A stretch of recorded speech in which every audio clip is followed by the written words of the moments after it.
Hey guys, tonight we're diving into a fascinating chapter of Roman history, one that's full of struggles, chaos, and lessons about the fragility of power. We're talking about why your supply chain sucked during a Roman epidemic. Imagine the heart of the mighty Roman Empire, where roads stretched from the sands of Egypt to the highlands of Britain, where goods flowed from all corners of the empire, and where a seemingly unstoppable civilization was suddenly brought to its knees by something as invisible as a disease. So, before you get comfortable, take a moment to like the video and subscribe, but only if you genuinely enjoy what I do here. I'd love to know where you're watching from. So drop your location and time in the comments. Now, dim the lights. Maybe turn on a fan for that soft background hum, and let's ease into tonight's journey together. The Roman Empire, vast and powerful, relied heavily on its complex network of supply chains to function. These supply chains weren't just about food and goods, no. They were about maintaining control, military power, and economic stability. The Romans had it all: the aqueducts to bring water to their cities, the roads to carry their armies and trade, and the ports to link them to far-off lands. The empire's economy, its social structure, and its military machine all depended on these interconnected systems. But when an epidemic hit one of the many plagues that would ravage the empire throughout its history, everything started to fall apart. The Black Death, the Antonine Plague, the Plague of Cyprian. All of these epidemics crippled Rome in different ways, but one thing remained constant: the sudden and devastating disruption of its supply chain. Imagine this: the economy is booming, trade is flourishing, and the mighty Roman legions are on the move. Stretching across the empire, everything seems under control. But then the plague begins to spread.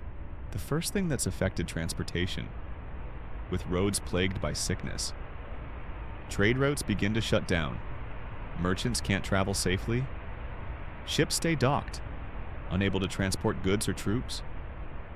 Cities that were once bustling with activity now stand eerily quiet, their marketplaces empty, and their streets deserted. The Romans had developed an extensive system of roads, but the very thing that made them so efficient, their vast network of roads, was suddenly vulnerable as people fled their homes. The lifeblood of the empire, the trade, the movement of goods, and the military, all slow to a crawl. The supply chain, it was in complete disarray. And then there's the issue of food. Rome was a massive city, home to over 1 million people. Most of them depended on grain shipments from North Africa and Egypt to feed themselves. These shipments had to travel over vast distances, using roads and ships. But now they were being severely delayed, with fewer ships to transport the grain and fewer merchants willing to brave the infected roads. Hunger began to spread. You can't run an empire when people can't eat. The once thriving markets of Rome now stood empty, with long lines of people waiting for the smallest scraps. The Romans, who had once been the masters of organization and logistics, now found themselves on the verge of starvation because their complex system of food distribution had crumbled under the weight of disease. As if that wasn't enough, the military, which was the backbone of Roman power, was also hit hard. Roman soldiers were spread throughout the empire, stationed along its borders, keeping peace and defending against external threats. But when disease started to spread through the ranks, it left the army weak and vulnerable. Supplies for the legion's food, weapons, armor became scarce. The very thing that allowed Rome to maintain control over such a vast empire was now in jeopardy. The Roman army was always on the move. But now, entire legions had to stay put as soldiers fell ill, with the supply of fresh troops and supplies dwindling. Rome's military power began to suffer. The empire, once feared and respected for its invincible legions, found itself in a position where it had to focus on survival rather than conquest. At this point, you might be wondering how the Romans dealt with this massive disruption. Well, they didn't exactly bounce back overnight. The Roman response to these epidemics was a mix of desperation, fear, and emergency measures. Emergency food supplies were distributed. Though often too late to prevent widespread suffering, attempts were made to quarantine infected areas, but without modern knowledge of disease transmission. These efforts were largely ineffective. The elite in Rome turned to luxury and wealth for comfort, while the poor struggled to survive in the midst of an ever-worsening crisis. The Church, which held increasing power at this time, also played a role, offering prayers for salvation and encouraging acts of penitence. But these efforts were more about hope than tangible solutions. The real impact of the epidemic wasn't just in the death toll, it was in how the very structure of society began to crack under the pressure. The collapse of Rome's supply chains during the epidemics was a wake-up call for the empire. It was a brutal reminder that even the most powerful empire in history was only as strong as the systems that kept it running. The breakdown of those systems, whether due to disease, mismanagement, or lack of coordination, revealed just how fragile the Roman Empire really was. The structure that had once seemed invincible was now exposed to the forces of nature, and there was little that could be done to stop it. So, as we settle into the night, consider the fragility of even the greatest empires. The Romans had it all: roads, armies, trade, and a vast empire. But when the plague hit, everything came crashing down. It wasn't just the bodies that were lost during these epidemics, it was the very systems that kept Rome running. Now, as we continue through this journey of Roman chaos during an epidemic, let's examine how the supply chain breakdown during these plagues wasn't just a logistical issue, it was a blow to the very foundation of Roman society. The collapse of the supply chain triggered a ripple effect. Extending beyond trade and food shortages, the impact was felt on social, political, and even military fronts, unraveling the empire from within. As we've already seen, the Roman military was crippled by the disease, but the deeper problem was that without their usual strength, the Romans couldn't defend themselves from external threats. The empire's borders were constantly under attack from barbarians, pirates, and rival factions. In normal circumstances, the legions were the force that kept the empire intact. But during the epidemic, with soldiers sick or dead, and with their reinforcements unavailable, Roman territories became vulnerable. The supply chain breakdown meant that resources weren't just unavailable for the military, they were also unavailable for the defense of the empire. Without fresh supplies of food, weaponry, and even medical aid for soldiers, the empire found itself on the brink of collapse. The Roman army relied heavily on logistical support to maintain its fighting power. Soldiers needed food, water, medical supplies, and weapons delivered from the heart of the empire to far-flung outposts, with the plague decimating manpower and trade routes no longer functioning. The army found it difficult to maintain its presence across the empire. This left vulnerable outposts exposed to raids and internal uprisings, leading to further instability. The empire's ability to project power and its very survival depended on the smooth flow of goods and supplies. Once this flow was interrupted, the empire struggled to maintain control of its territory, as if the military challenges weren't enough. Let's turn our attention to the political fallout, with the Roman Empire now reeling from the effects of the epidemic and the collapse of its supply chains. Political power became increasingly fragmented in times of crisis. The Roman emperors had always relied on the loyalty of the Senate, the military, and the people. But when those institutions were weakened by the plague, emperors became isolated, losing their support structures. Power became decentralized, and factions within the empire began to vie for control. In such times of uncertainty, the emperor's position became highly precarious. Roman emperors, though powerful, were never fully insulated from the realities of the empire's day-to-day struggles. When the supply chain faltered, so too did the emperor's authority.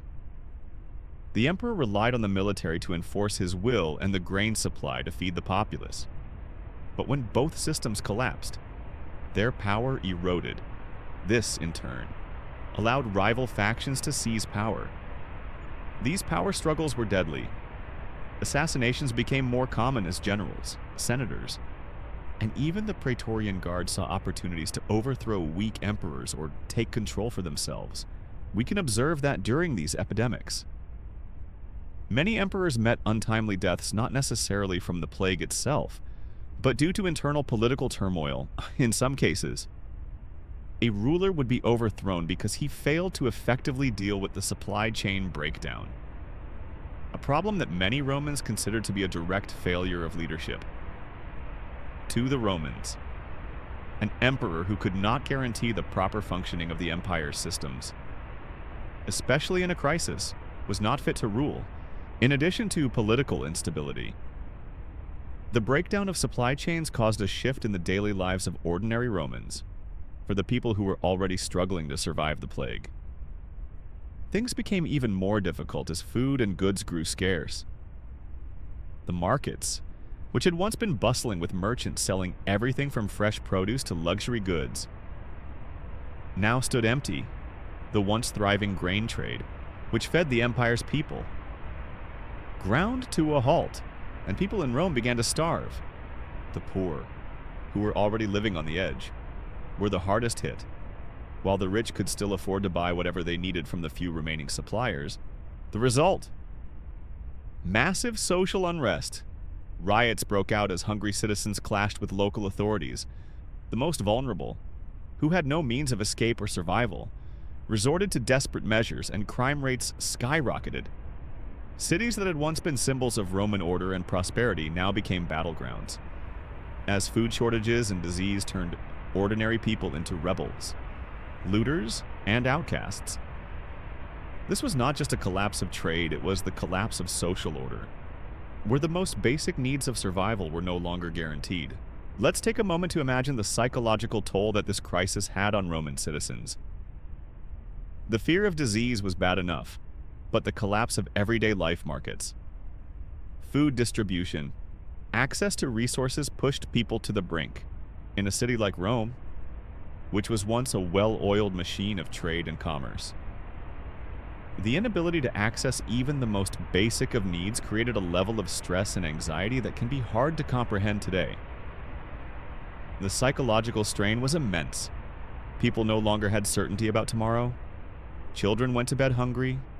Families lost their loved ones, and the social fabric unraveled. In this environment, where the traditional systems of power and production were no longer functioning, rumors and superstition began to flourish. People turned to extreme religious beliefs, looking for explanations for their suffering. We saw the rise of new religious movements and cults, some of which were deeply influenced by the notion that the plague was divine punishment. For some, the chaos of the breakdown was seen as a sign that the end times were near. This growing sense of apocalyptic fear, combined with a breakdown in social structures, made the Roman Empire even more fragile. And with that fragility came an eventual loss of its once stellar reputation as a conquering empire that could endure anything. So, what can we take away from the collapse of the Roman supply chain during an epidemic? It's not just a tale of disease and disaster. It's a reminder of how complex societies depend on intricate systems of trade, governance, and communication. When those systems break down, even the greatest empires can be brought to their knees. The Roman Empire may have been mighty, but it was not immune to the forces of nature. And when disease struck, it revealed just how vulnerable such a vast empire truly was. The chaos caused by the disruption of the supply chain wasn't just logistical. It was a societal shockwave that changed how Romans saw themselves, their leaders, and their world. It's a story of resilience in the face of devastation, but also one of the inherent fragility of civilizations. How even empires that seem untouchable can crumble when the systems holding them together collapse. As we continue to reflect on the collapse of Roman supply chains during a devastating epidemic, let's delve deeper into the long-term consequences of this breakdown. While the immediate effects were catastrophic, they paved the way for even more profound changes in how the Roman Empire operated. Both in terms of its economy and its social structure, The breakdown of the supply chain during the epidemics wasn't just a temporary disruption. It revealed deep vulnerabilities that had been simmering beneath the surface of Roman society. The empire's ability to maintain its vast network of trade, transportation, and military strength relied on a delicate balance of systems. And once that balance was upset, the consequences were devastating. This chaos wasn't just felt in the cities, it rippled out into the countryside, into the provinces, and across the empire. One of the most immediate long-term impacts of the breakdown was the collapse of agriculture in many parts of the Roman world. The failure of the supply chain wasn't limited to just grain shipments to the cities. In rural areas, farmers, many of whom had already been dealing with plagues and other disasters, were now faced with a lack of resources, workers, and tools to maintain their land. Fields were left untended, and crops were destroyed, further exacerbating the food crisis. The lack of labor, combined with the spread of disease, meant that many regions of the empire saw a sharp decline in agricultural output. This shortage of food and agricultural products didn't just affect the common people, it had far-reaching consequences for the Roman military as well. Roman soldiers, who had once been fed and equipped by the smooth-running supply chains, now found themselves unable to get the rations they needed to maintain military readiness. This left the empire vulnerable to both external threats and internal revolts. Military campaigns were delayed or canceled altogether, and the Roman legions, once feared as an unstoppable force, began to lose their grip on control. As the years passed and the empire's stability continued to erode, the Roman response to these challenges shifted. The once great infrastructure that had supported the empire began to crumble as well. The famed Roman roads, which had been the veins that carried goods and soldiers across the empire, became neglected and overgrown. The ports that had once brought in the empire's wealth now sat empty, a symbol of the breakdown of the entire system. With fewer resources available and fewer people to maintain them, the physical infrastructure of the empire began to degrade. This degradation of infrastructure had long-lasting consequences.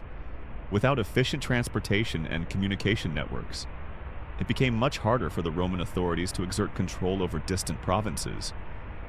Local governors, once held accountable by the central authority in Rome, found themselves increasingly independent as they dealt with their own local issues. The empire, once unified under a single government, began to splinter as local regions took matters into their own hands. As the empire's infrastructure crumbled, so too did the administrative systems that had once ensured the smooth operation of the state. The lack of resources meant that fewer officials were available to oversee the empire's vast bureaucracy. The emperor's decrees were harder to enforce, and local leaders became more autonomous. Corruption and inefficiency seeped into the administration as resources dwindled, and the once mighty central authority of Rome became a shadow of its former self. This decline in administration also had profound effects on the Roman military, with fewer officials to manage the empire's armed forces. Soldiers became more susceptible to bribery, desertion, and disloyalty. As the once disciplined Roman legions fell into disarray, the empire became increasingly vulnerable to external invaders, from barbarian tribes along the borders to rival factions within the empire itself. The constant raids and invasions further destabilized the Roman Empire, weakening its already strained supply chains. The empire's military struggles were exacerbated by a lack of resources and the inability to adequately supply troops stationed along its borders. As invaders pushed into Roman territory, they often targeted cities and regions that were already weakened by disease and famine, further damaging the empire's ability to respond to external threats. While the immediate effects of the epidemic were devastating, the long-term consequences of the breakdown in the supply chain reverberated through Roman society for years to come. The empire's economy shifted, becoming less centralized and more reliant on local trade networks. The decline in trade between provinces, once a hallmark of the Roman Empire's economic strength, gave rise to a more fragmented and localized system of commerce. As large-scale, imperial trade routes became increasingly unsafe and unprofitable. Smaller, regional networks emerged, with local merchants and communities becoming more self-sufficient in the social realm. The collapse of the supply chain also led to increased inequality. The wealthy elite, who could afford to hoard resources, found ways to survive and even thrive during the crisis. They relied on their private estates and personal networks to maintain their power and wealth. Meanwhile, the poor, who depended on the functioning of public markets and state-sponsored grain distributions, were left to suffer. The growing divide between the rich and poor fueled social unrest, and protests against the ruling class became more common. Despite all of this, there were efforts to adapt. Local leaders, in many cases, took it upon themselves to create new, more localized supply systems. Though the empire's grand, centralized networks had collapsed, regional systems began to rise in response. These smaller systems were far from perfect, but they allowed the empire to survive in a more fragmented form. They allowed the people to rebuild, piece by piece, and find ways to cope with the chaos. These local efforts were the first signs of the future, as the Roman Empire, in the midst of its collapse, began to transition into what we now know as the medieval period. The fall of the Roman supply chain was a turning point, but it wasn't the end of the story. It was the beginning of a new chapter, one that would eventually lead to the rise of new kingdoms and empires. In many ways, the breakdown of Roman systems set the stage for the medieval world to emerge a world where local power, decentralized trade, and the survival of communities became the new normal. So, as you close your eyes tonight, think about how the collapse of the Roman supply chain during an epidemic shaped the future of Europe. From fear and disease came resilience. As local communities found ways to adapt and survive, the Roman Empire may have crumbled, but from its ashes, new forms of governance and society began to take root. As we continue to unravel the long-lasting consequences of the collapse of the Roman supply chain during the epidemics, let's turn our attention to the way the empire's breakdown changed the very structure of society. The fall of centralized control and the slow disintegration of Roman authority didn't just impact the economy, it shifted the very nature of Roman governance and daily life. One of the most profound transformations following the collapse of Roman supply chains was the decentralization of power.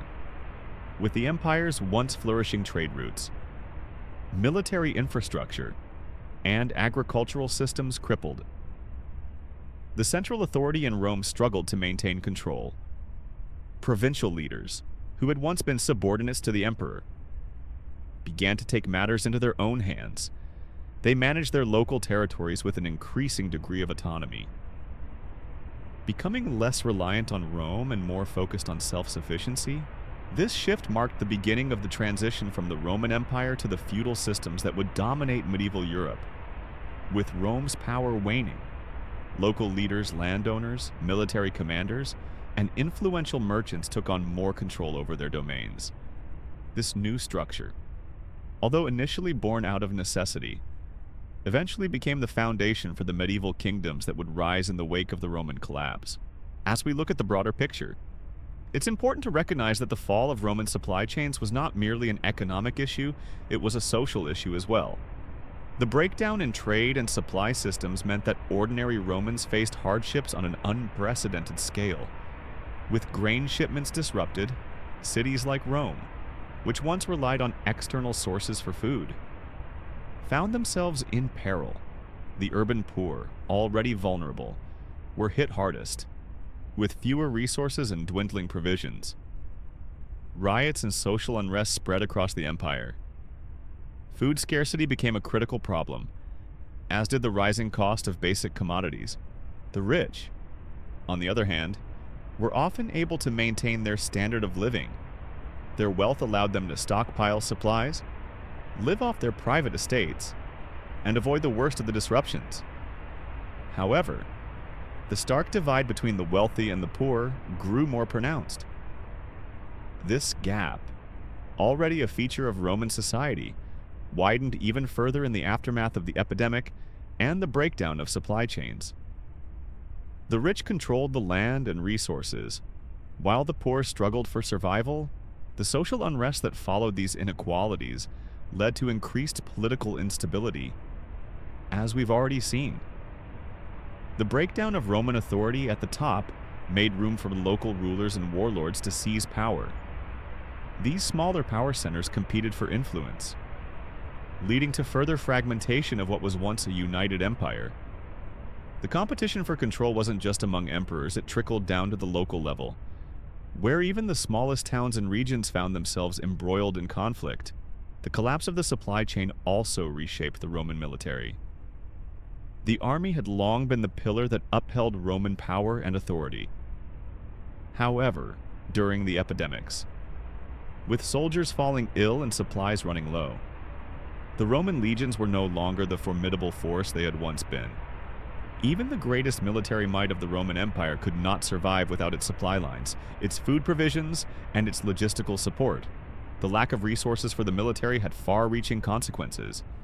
Not only did it weaken Rome's ability to defend itself from external threats, but it also made it harder to maintain order within the empire, without the military presence to enforce control. The empire saw increased instances of rebellion and lawlessness. Villages, towns, and cities were left to fend for themselves. As military intervention became less frequent and more disorganized, the disruption in the supply chain, paired with the inability of the Roman military to maintain order, contributed significantly to the empire's downfall. The once invincible Roman legions could no longer project power across the empire. Instead, local militias, sometimes led by former soldiers, began to take over, further fragmenting the empire into smaller, competing regions. In the face of these challenges, the Roman response was mixed at best. There were some efforts to adapt, particularly at the local level, where provincial leaders attempted to secure food and other resources for their people. These efforts were often the only thing keeping entire regions from falling into complete chaos. Local systems of trade began to take root. Though they were far less efficient than the vast networks that had once linked the empire, Roman citizens, for the most part, relied on what little they could scrounge together. It was a time of survival, not prosperity. In the larger cities, like Rome and Alexandria, the wealthy built fortified estates, ensuring that they could continue to live in comfort while the rest of the population struggled to feed themselves. Meanwhile, the military focused on maintaining whatever they could, trying to defend the empire's remaining strongholds and hold back any invaders who sought to take advantage of the empire's weakening power. But these efforts were often too little, too late. By the time the Roman Empire realized the extent of the damage done to its supply chains and internal structure, the damage was irreversible. The empire's vast territorial holdings began to crumble under the pressure of external invasions and internal fragmentation. As we reach the final chapters of our journey through the collapse of the Roman supply chain, we can see how it was a defining factor in the empire's decline. The Roman Empire was not brought down by a single battle or enemy. It was undermined by the gradual breakdown of the systems that once held it together. The supply chain, which had allowed Rome to flourish for centuries, proved to be its Achilles heel when disease and unrest struck. The loss of trade, the collapse of agriculture, and the weakening of military power all combined to create a perfect storm that the empire could not survive. In the end, the fall of the Roman Empire was not the result of a single event, but of a series of cascading failures. Starting with the collapse of its most essential systems, the collapse of the supply chain combined with the spread of disease. Political instability and military defeat was the death knell for one of the greatest empires in history. And so, as we draw to a close, remember that even the greatest civilizations are vulnerable to the forces of nature, illness, and the fragility of the systems that support them. The story of the fall of the Roman supply chain is a reminder that the collapse of even the most powerful empires can begin with the simplest disruption, a breakdown in the most essential parts of society. as we continue to explore the lasting consequences of the collapse of the Roman supply chain. It becomes apparent that the breakdown didn't just signify the fall of an empire, it was a moment of transformation for Europe. The breakdown of the centralized Roman systems ushered in a new era, one marked by decentralization and the gradual rise of what would become the medieval period. At the heart of this transformation was the slow collapse of Roman infrastructure, which had been the empire's backbone for centuries.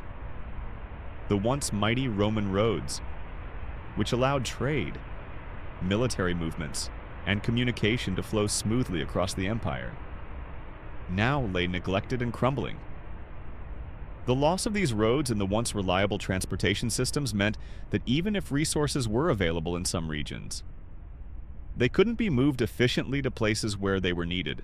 This loss of infrastructure wasn't just about trade, it was about communication. 2. The Romans had developed a sophisticated postal and communication system, which allowed officials and military commanders to coordinate across vast distances. As the supply chains failed and communication became erratic, it became increasingly difficult to govern such a vast empire. The Roman Empire, once a beacon of order and control, now struggled to function in even its most basic administrative duties. This breakdown of infrastructure also led to the rise of localism. With Rome's power in decline and its communications and transportation systems in tatters, local leaders became more autonomous. Provinces that had once been governed from Rome now found themselves isolated, both politically and economically. Regional leaders, from military commanders to wealthy landowners, began to fill the power vacuum, taking control of the land and resources in their areas. This decentralization led to the gradual disintegration of the unified Roman state, where once the emperor's word was law. Now, smaller regional powers began to emerge. These new leaders were less concerned with maintaining the ideals of the Roman Empire and more focused on surviving the crises of their time. It was during this period of fragmentation that the foundations for the medieval feudal system began to take root. Local leaders, now in control of their own territories, began to rely on loyalty from those who lived and worked on their land. Creating the early structures of feudalism, another critical aspect of the collapse of the Roman supply chain was the decline of urban life. The once thriving cities of Rome, Alexandria, and Carthage had been hubs of commerce, culture, and administration. They boasted grand buildings, bustling marketplaces, and vibrant civic life. But with the collapse of trade, the breakdown of food supply systems, and the spread of disease, these cities became shadows of their former selves. Rome, once the heart of the empire, saw its population dwindle dramatically. The city's vast population had been heavily dependent on the grain shipments from Egypt and other provinces. As these shipments faltered, and the population became more vulnerable to disease and starvation, people began to flee the cities in search of food and safety. The urban population shrank as the once thriving metropolises became increasingly desolate. This shift from urban to rural living marked a turning point. The empire's rich cultural and intellectual life, centered in cities, began to fade. People retreated into smaller, more localized communities.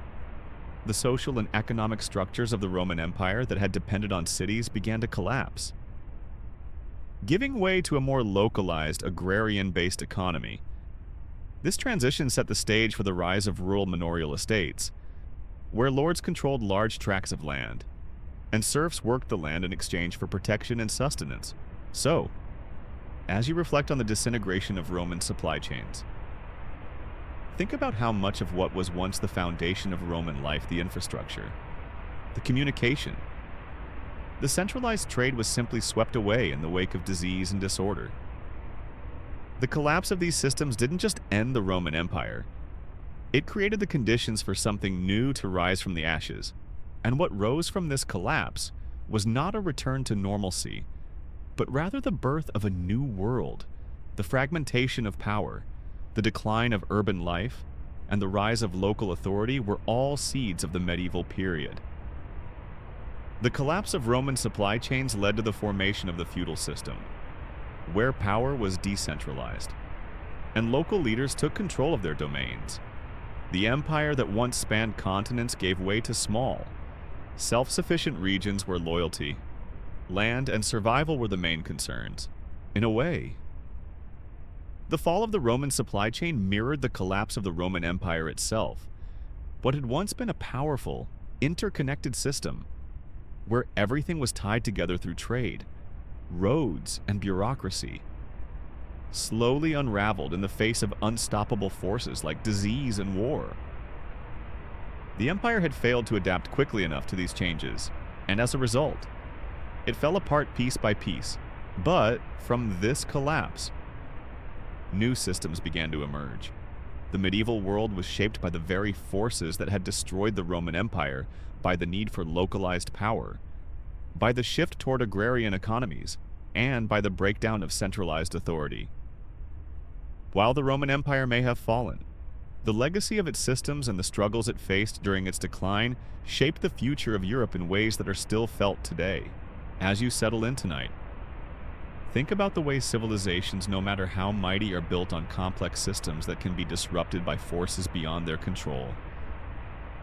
The collapse of Rome's supply chain during the epidemic was one such force, but it also serves as a reminder that from collapse can come reinvention. The world after the fall of Rome wasn't simply a void. It was a world where new powers rose, new systems emerged, and a new era began. Tonight, let this story of collapse and transformation remind you of the resilience of human societies, how even in the face of overwhelming adversity, life finds a way to adapt and evolve. As we move forward in our exploration of the collapse of Roman supply chains, we must turn our attention to one of the most significant long-term consequences of this breakdown: the shift in the very structure of European economies and societies. The fall of Rome and its supply systems led to the rise of a different kind of world, a world where power and resources became increasingly localized, and survival depended on the ability to adapt to the new. Fractured reality.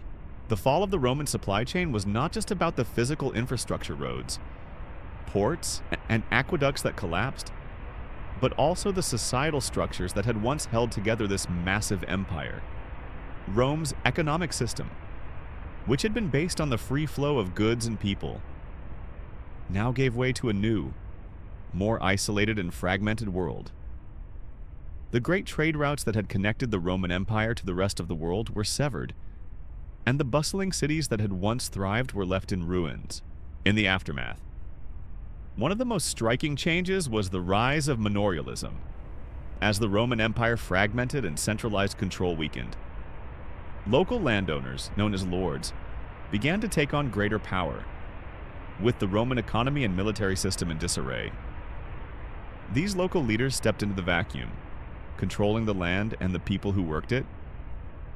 The idea of land as the primary source of wealth and power grew more important than ever, and the people who lived on these lands, known as serfs, worked the fields in exchange for protection from the lords.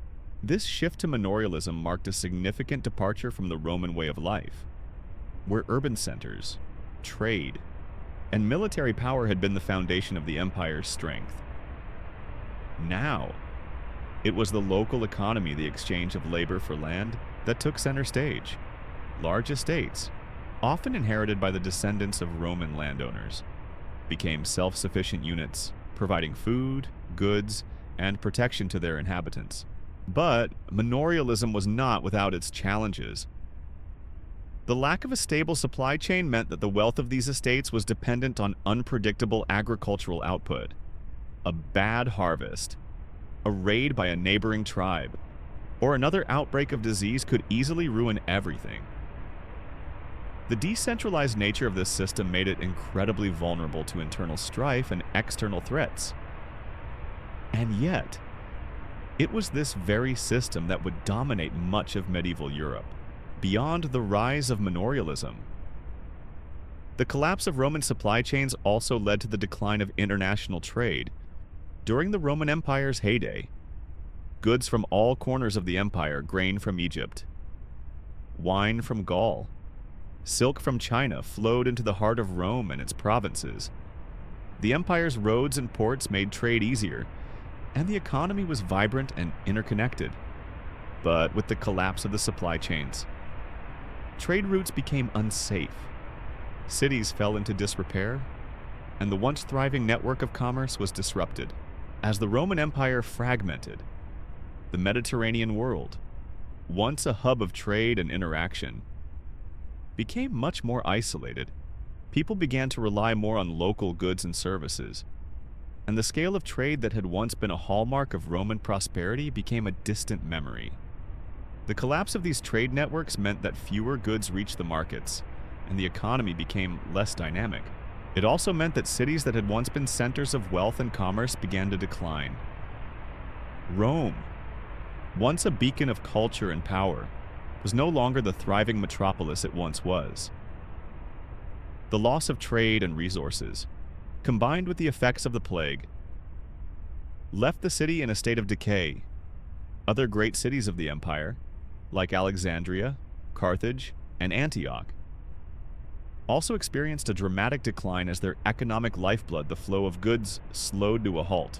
One of the most fascinating and sobering aspects of the collapse of the Roman supply chain is how quickly the empire's once modern infrastructure fell into disrepair. The Romans had built roads, aqueducts, and public buildings that were marvels of engineering, many of which remained in use for centuries after the empire's fall. But as the central government collapsed, and as local rulers took control of smaller regions, maintenance of these grand projects became more difficult. The once pristine roads became overgrown, the aqueducts crumbled, and the great public buildings were left to decay. In many ways, this decline in infrastructure mirrored the decline of the Roman state itself, as the empire's central authority weakened. The systems that had once allowed it to function efficiently fell apart, without the necessary resources. The vast network of infrastructure that had made the Roman Empire one of the most advanced civilizations in history became a relic of the past. While the collapse of the Roman supply chain and the shift to manorialism are key to understanding the medieval transition, there were also other more intangible effects on the Roman world. The collapse of these systems contributed to a sense of isolation and insecurity in the people. The Romans had long prided themselves on their ability to maintain order and security across their vast empire. But as the supply chains faltered, so too did the sense of stability. People were forced to fend for themselves, relying on local systems to meet their needs.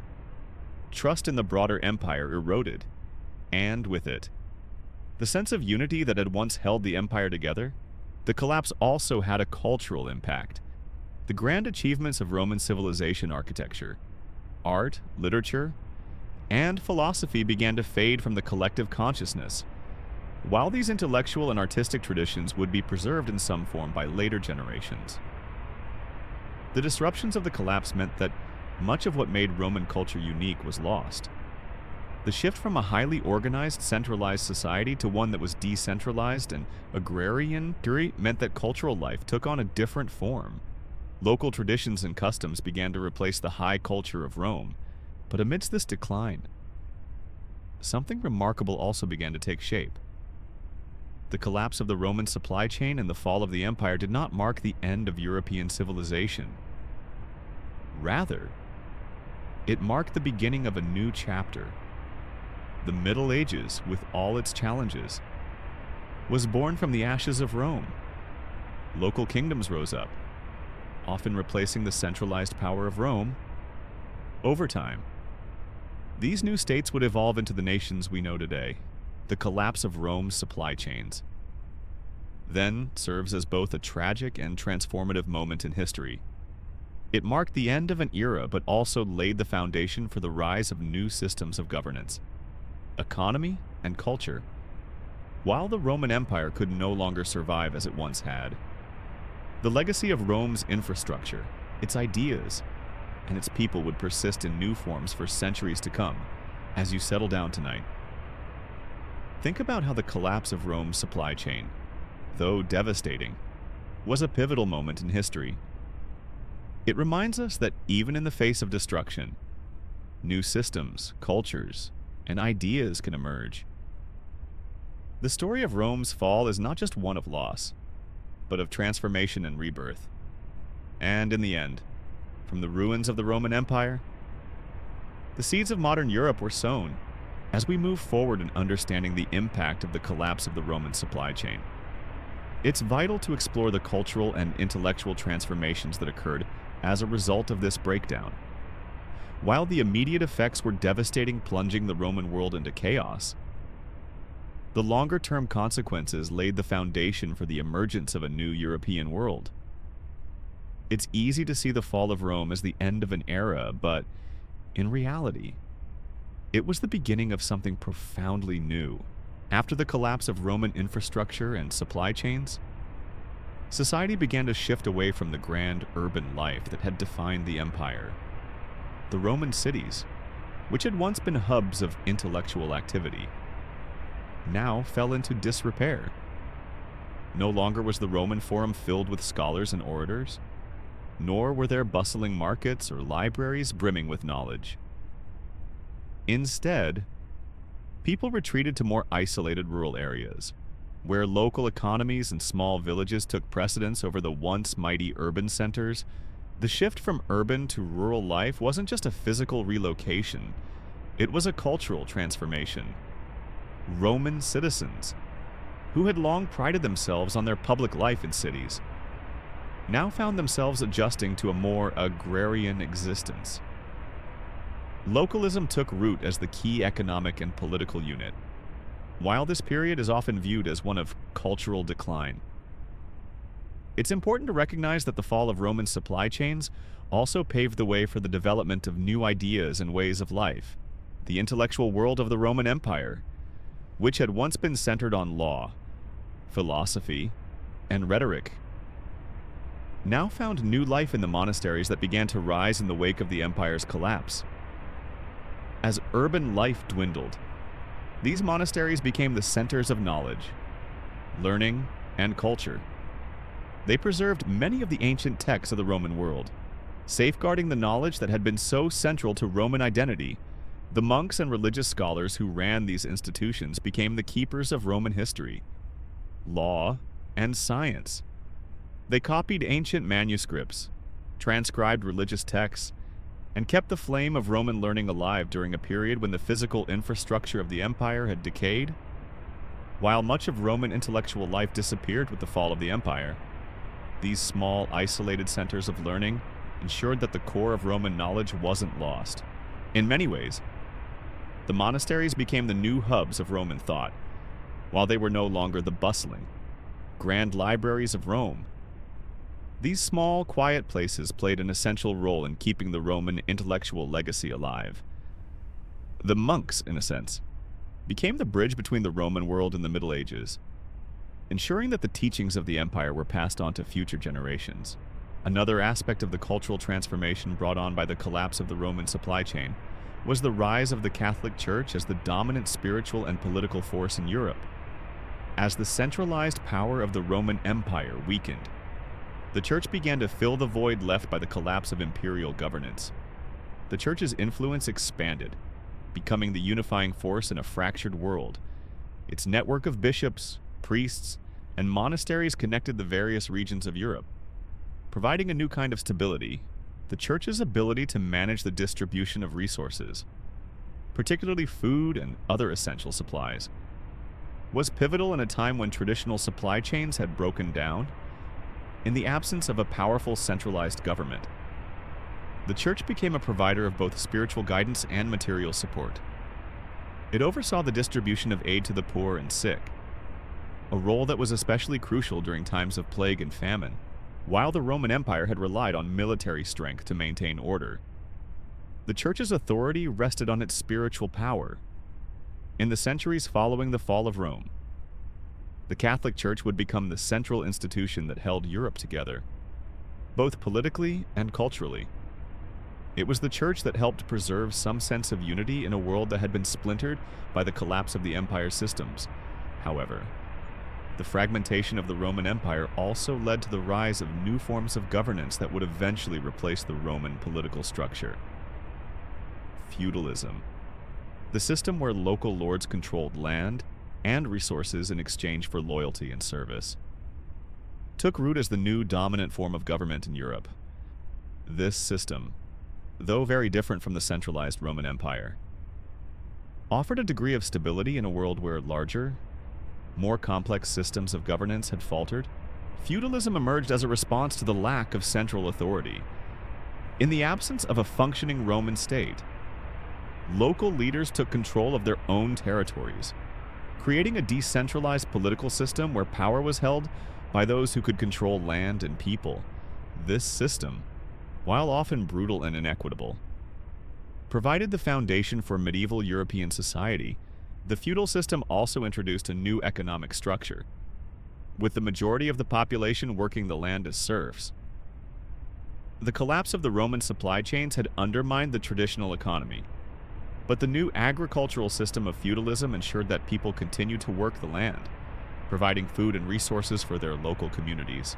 As we continue to reflect on the cultural and social consequences of the collapse of Roman supply chains, it becomes clear that the end of the Roman Empire was not the end of European civilization. Rather, it marked the beginning of a new phase in European history, one that was less centralized, more localized, and more focused on agricultural survival. The collapse of the supply chain set the stage for the rise of new systems of governance, economics, and culture, each of which would shape the medieval world in profound ways. The fall of Rome wasn't just a moment of loss, it was a moment of transition, where old systems of thought, government, and culture were replaced by new ones. The legacy of the Roman Empire lived on, not in the structures of government or the grand cities of the past, but in the small communities and monasteries that began to rise in its place. From these humble beginnings, Europe would slowly rebuild, and the foundations for the future would be laid. So, as you drift off to sleep tonight, think about the collapse of the Roman supply chain not just as a moment of failure, but as a turning point in history. From this collapse came the rebirth of Europe, and in the ashes of the old empire, new forms of life, culture, and governance began to take root. As we continue our journey through the aftermath of the collapse of the Roman supply chain, let's explore how the decline of Rome's centralized systems gave rise to new forms of power, culture, and society. The fall of the Roman Empire was not simply a matter of military defeat or economic collapse. It was a seismic shift that affected every aspect of European life. From politics to culture to religion, the rise of local power, the fragmentation of trade, and the decentralization of authority all played crucial roles in shaping the future of Europe. The breakdown of the Roman supply chain wasn't just a logistical issue, it was a social and cultural catastrophe. As the empire crumbled, people began to turn inward, relying more on the local communities than the broader imperial systems that had once been the foundation of Roman life. In this fragmented world, local leaders, lords, and landowners began to assume greater control. These new power structures created the conditions for the medieval feudal system to emerge. Feudalism became the new reality for most of Europe in the aftermath of the Roman collapse. With Rome's centralized power evaporating, people needed to find new ways to organize and protect themselves. The feudal system provided the structure for this, where land was the primary source of wealth and power, and loyalty was bought with land. The landowners, or lords, controlled vast estates, and the peasants who worked the land, known as serfs, were bound to the land in exchange for protection. In a way, the feudal system was a response to the collapse of Roman supply chains. With trade routes broken and agriculture disrupted, people needed to rely on local resources to survive. The rise of manorial estates, where local lords had control over the land and its resources, became the economic and social lifeblood of Europe during the medieval period. Though the empire's vast trade networks and advanced infrastructure had once been the envy of the world, the collapse of those systems ushered in a world that was far more localized and agrarian. The transition from the Roman world to the medieval world was not smooth. As the empire fractured, there were constant struggles for power among local leaders, and much of Europe descended into a state of lawlessness. Without the infrastructure of Roman roads, military presence, and centralized government, communities had to rely on their own resources for survival. Local militias often stepped in to provide security, but this also led to constant power struggles. Both within towns and between rival territories, the lack of a centralized power meant that the local lords had the autonomy to govern their lands as they saw fit, often leading to feuds and conflicts. While this might seem chaotic, it was also an inevitable response to the power vacuum left by Rome's collapse, with no emperor to enforce the law. Local rulers assumed control and began to form their own small kingdoms. This fracturing of authority gave rise to the small, independent kingdoms that would eventually become the foundations of modern European states. As we look back at the collapse of the Roman supply chain, it's clear that the loss of centralized control had far-reaching effects on European society. The decline in trade, the breakdown of military systems, and the loss of public infrastructure all contributed to a new social and economic order, one that was rooted in agriculture and local power. The empire that once spanned vast territories and connected cultures across continents was replaced by a more fragmented, localized system where survival depended on self-sufficiency. But with this collapse also came opportunities for innovation. The breakdown of Roman supply chains didn't just mean the loss of trade, it meant the beginning of a new era of agricultural experimentation, resourcefulness, and local craftsmanship. With the Roman systems of mass production and global trade out of the picture, people began to return to more traditional ways of living. Farmers learned new techniques to grow food in smaller plots of land, and artisans began producing goods on a much smaller scale, as the new feudal systems began to take shape. They were built on the idea of mutual obligation. Lords offered protection and land in exchange for loyalty and labor. This system, though different from the Roman Empire's complex bureaucracy, was a response to the challenges created by the collapse of centralized trade and supply networks. It was a simpler, more localized form of governance, but it was also incredibly effective in providing the structure needed for survival in the absence of the empire's once thriving trade and economic systems. In time, as Europe transitioned from the fragmented, war-torn world of the post-Roman period to a more stable medieval society, these local systems of power would evolve into the kingdoms, duchies, and fiefdoms that defined Europe for centuries. The decline of Roman supply chains, though devastating in the short term, helped lay the groundwork for the creation of new forms of governance, new ways of life, and new social structures that would shape the future of the continent. As you drift off tonight, think about the rise of feudalism and the cultural and social transformations that followed the collapse of Roman supply chains. It wasn't just the loss of trade that changed Europe, it was the birth of a new system, one that relied on the strength of local communities and the resourcefulness of individuals. While the fall of Rome may seem like a moment of loss, it was also a moment of rebirth, where the seeds of the future were planted. Tonight, as the night grows quiet, remember that history often moves in cycles. Empires rise and fall, but from their ashes, new systems, cultures, and ideas emerge. The fall of the Roman supply chain wasn't the end of Europe. It was the beginning of something new. As we continue our exploration of the aftermath of the collapse of the Roman supply chain, it's important to recognize that the disruptions caused by the epidemic were not just immediate and visible. They had profound and long-lasting effects on the way the world would function in the centuries to come. The fall of Roman infrastructure and trade networks wasn't just the end of an empire. It was the dawn of a new order, one that would see the rise of local systems and smaller, more self-sufficient communities. In the aftermath of the collapse, Europe was no longer dominated by the grand cities and interconnected trade routes that had defined the Roman Empire. The vast urban centers, which had once been hubs of culture, commerce, and intellectual life, were now in disarray. Rome, the great capital, once filled with magnificent forums, amphitheaters, and bathhouses, was now a shadow of its former self. The roads that once connected the farthest reaches of the empire were no longer maintained, and the bustling ports that had facilitated global trade were now left to deteriorate. This massive shift from urbanization to rural self-sufficiency was one of the most significant changes in European life. Without the central authority of Rome, people had to rely on local resources for survival. Local agriculture became the foundation of the economy, and power shifted to those who controlled land. The once glorious Roman economy, which had been based on the exchange of goods across the empire, was replaced by a much more localized, agrarian-based economy. The rise of manorialism and feudalism during this time was a direct response to the collapse of centralized trade and Roman governance.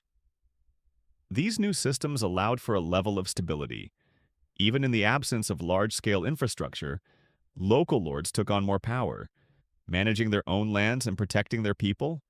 They controlled food production, the distribution of resources, and often, even justice within their territories. The peasants who worked the land, known as serfs, had little freedom but were given protection in return for their labor. The feudal system created a new type of social hierarchy that was drastically different from the Roman class system. The rich and powerful may have still lived in relative comfort, but the majority of people lived on the land, tied to the lords who controlled it. The rigid structure of the Roman Empire, with its focus on wealth, commerce, and administration, had given way to a more decentralized and agricultural-based society. But despite its simplicity, the feudal system worked for the time. It provided stability in a fragmented world. However, even as new systems of governance began to take shape, the remnants of the Roman world could still be seen in the way people lived and thought. The decline of the Roman supply chain and the rise of local economies didn't mean that Roman culture disappeared altogether. The foundations of Roman law, philosophy, and engineering were still present in the minds of the people and would be preserved and passed down by the church and local scholars. One of the most notable ways in which Roman culture endured was through the preservation of Roman law. The legal systems of medieval Europe were built upon Roman legal traditions, even as the empire itself had fallen.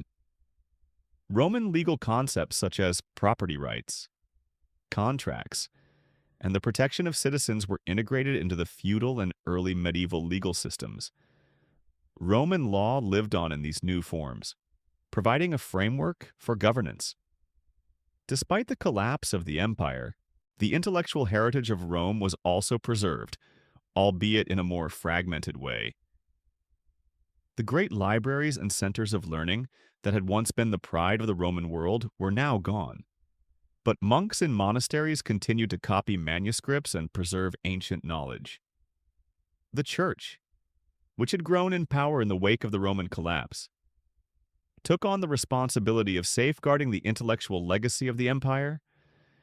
Religious scholars, working within the confines of monastic life, kept the flame of learning alive, copying the works of Roman philosophers, poets, and scientists, and passing them down to future generations. But these preservation efforts were far from comprehensive. Much of Roman culture art, architecture, and literature was lost or forgotten in the years following the fall of the empire.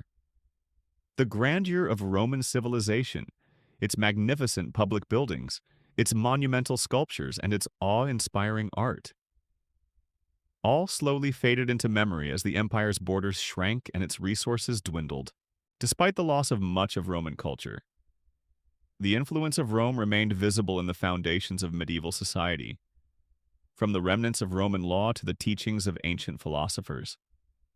The legacy of the empire was still present in the minds of the people, but what we see emerging from the ashes of the Roman collapse is something entirely new, a world that was no longer centered on Rome, but on local, decentralized power, the shift to feudalism, the rise of local communities, and the survival of Roman ideas and culture created a new European landscape, one that would evolve over the coming centuries. And while the Roman Empire itself had been shattered, its influence would continue to shape the course of history. The Middle Ages, though marked by fragmentation and struggle, would eventually lead to the formation of modern European nations, each one carrying a piece of the Roman legacy forward tonight. As you reflect on the collapse of the Roman supply chain and the profound transformations that followed, think about how this period of change wasn't just a moment of loss, it was a moment of rebirth. The collapse of the Roman Empire created the conditions for something new, something that would eventually give rise to the medieval world and, eventually, the modern age, even in times of destruction and crisis. New ideas, systems, and cultures are born.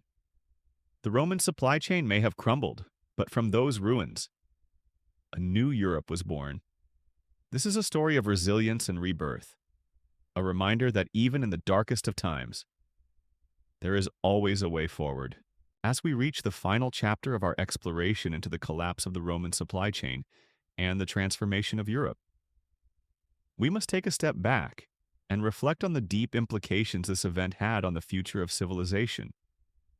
The fall of Rome and the eventual breakdown of its infrastructure and systems may have seemed like the end of an era, however, in many ways.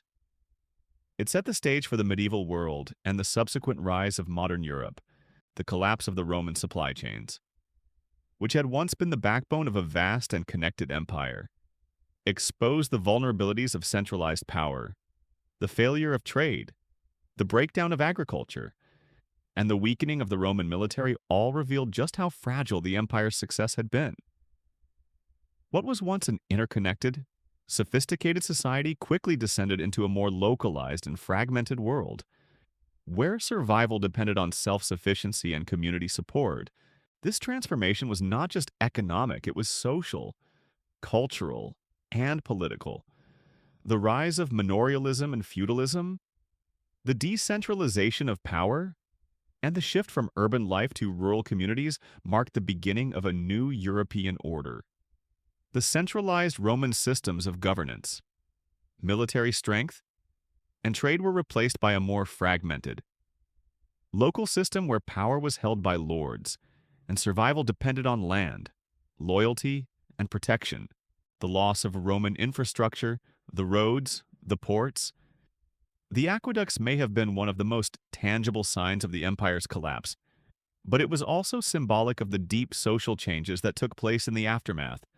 The grandeur of Rome, the monumental public buildings, the flourishing of art and culture, all became relics of the past. People began to turn inward, relying more on local resources than the distant and failing imperial systems. However, even as the empire's infrastructure crumbled, the legacy of Rome endured. The legal systems, the principles of governance, and the intellectual achievements of the Roman world lived on, while much of Roman culture and knowledge was lost or forgotten during the Dark Ages. The seeds of these ideas were preserved by the Church, by monasteries, and by the local communities that arose in the wake of the empire's collapse. The Church, which had gained influence during the final years of the Roman Empire, became the central institution in Europe during the medieval period, with the collapse of the Roman political structure. The Church stepped in to fill the power vacuum. It provided spiritual guidance, but it also played a significant role in maintaining some level of order and stability during the chaos that followed the fall of Rome.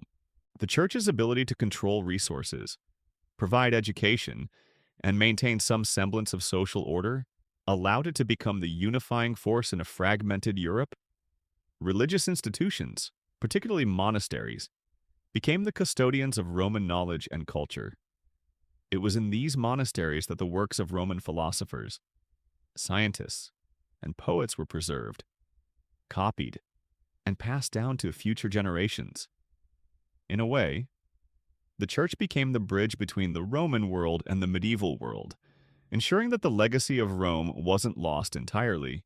While the breakdown of the Roman supply chain led to the collapse of the empire, it also led to the formation of a new world, a world where local communities, the Church, and feudal lords became the primary sources of power and stability. This shift didn't happen overnight, but over centuries. As Europe transitioned from the ruins of the Roman Empire into a new medieval order, this period of transformation also gave rise to a new type of economy, one that was less reliant on long-distance trade and more focused on local production and self-sufficiency. While the vast networks of trade that once connected the empire were lost, new local economies began to emerge. These economies were based on agriculture, barter, and the exchange of goods within small communities, with the protection of the local lord often being the most valuable commodity. The feudal system, which rose from the ashes of Rome's collapse, created a new structure of governance and social organization. Local lords controlled vast tracts of land, and peasants worked the land in exchange for protection. This decentralized system of power replaced the centralized Roman authority and laid the foundation for medieval society, though it was a far cry from the glory of Rome. Feudalism provided a sense of stability in an uncertain and fragmented world. As we conclude tonight's journey, let's reflect on the deeper lessons that the fall of the Roman supply chain teaches us. The collapse of the Roman Empire was not just the end of a civilization, it was the beginning of a new chapter. In the aftermath of destruction, Europe was reborn. The collapse of the supply chain forced people to adapt, to find new ways to survive, and to rebuild in the face of adversity. It was a time of immense loss, but also of incredible transformation. From the ashes of the Roman Empire, new systems of power, culture, and society began to emerge. While the grandeur of Rome faded, its legacy lived on in the local communities, in the church, and in the cultural practices that would eventually shape modern Europe. As you drift off to sleep tonight, think about the incredible resilience of human societies. The collapse of Rome may have seemed like an insurmountable disaster, but from it came the foundation for a new world, one that, in its own way, would lead to the rise of nations, kingdoms, and societies that would define the course of history